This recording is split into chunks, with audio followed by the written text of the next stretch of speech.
Yo, what is good YouTube? I'm Richie Kim, and today I'm going to be bringing you all the performance review on the Nike Lebron Soldier 13.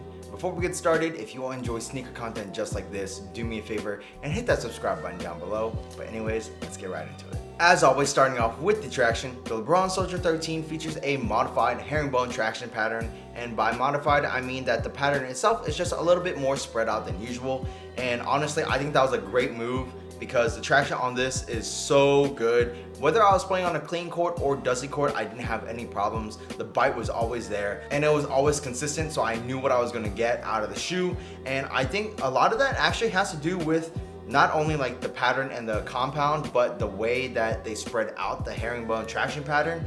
Because most traditional herringbones, the grooves are very close together, which can end up trapping dust. But it is super spread out on the Lebron Soldier 13, and I think that's awesome because it doesn't really trap any dust. The only time it would ever trap dust on the shoe is just like on the grooves itself. It would pick up a little bit of dust, but like I said, I didn't have any problems whether I was playing on those clean courts or dusty courts. It just didn't hinder the traction. So traction on the Lebron Soldier 13 is awesome. Moving on to the cushion. This is a 5-on midsole with a zoom unit in the heel and a zoom unit in the forefoot, and that's always a great setup. You do feel that zoom unit in the heel, you get that nice bouncy sensation, a lot of impact protection, and also up in the forefoot, you do have a thinner zoom unit than what's featured in the heel, but you also have that great court feel, great responsiveness, you have that light bounce, and you get that impact protection, which is always nice to have. Zoom in the forefoot and the heel is the next best thing when you don't have full length zoom, so I'm really glad that they implemented that setup into the shoe because it does really feel nice. No complaints from me about the cushion. I thought the cushion was just fine.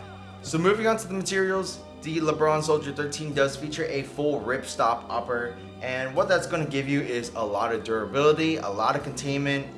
This material is going to last you for a long time, and it does really feel nice on foot. There's not a lot of dead space up in the toe box area, which is also really nice. The materials just really conform to your foot, and I really appreciate that. The only downside to this ripstop material is because, as you can see, there's like almost no ventilation, so your feet are going to get a little bit hot. But honestly, that's a small price to pay for the stuff that you're going to get out of this ripstop material, because ripstop on the shoe is really nice. And not only did they use ripstop, but they do add this like patch of suede in the heel area just for an added premium touch.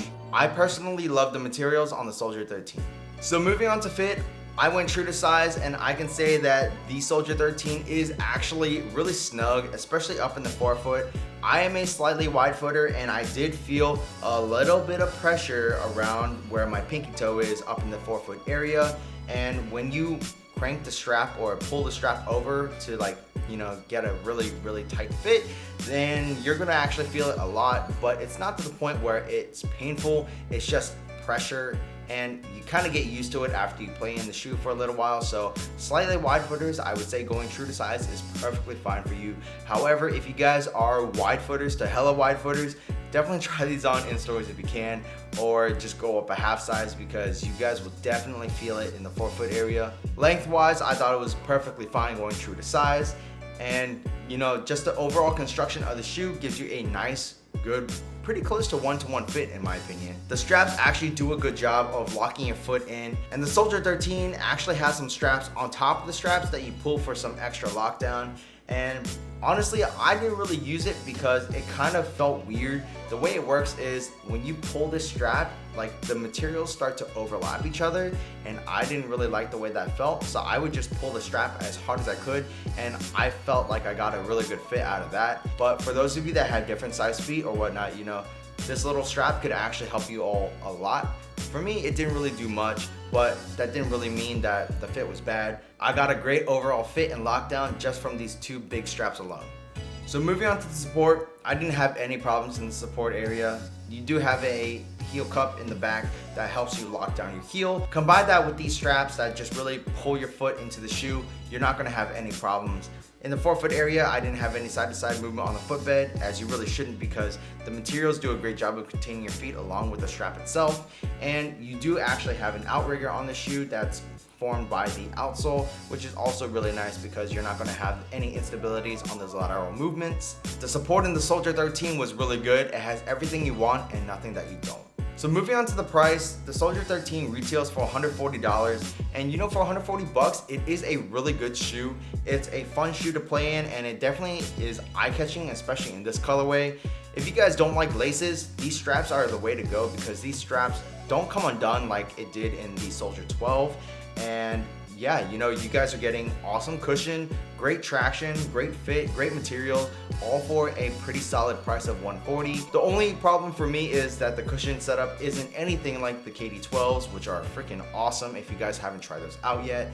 But yeah, you know, this is, like, I would say the next best thing because it does have that forefoot zoom and that heel zoom. For 140 bucks, I would definitely recommend picking up a pair. You guys won't be disappointed. That's pretty much it for this performance review. If you all like this video, do me a favor and hit that subscribe button down below. Also, smash that thumbs up button for me as it really does help me out. While you guys are at it, check out this video on my left and on my right. And that's pretty much it. Till next time, peace.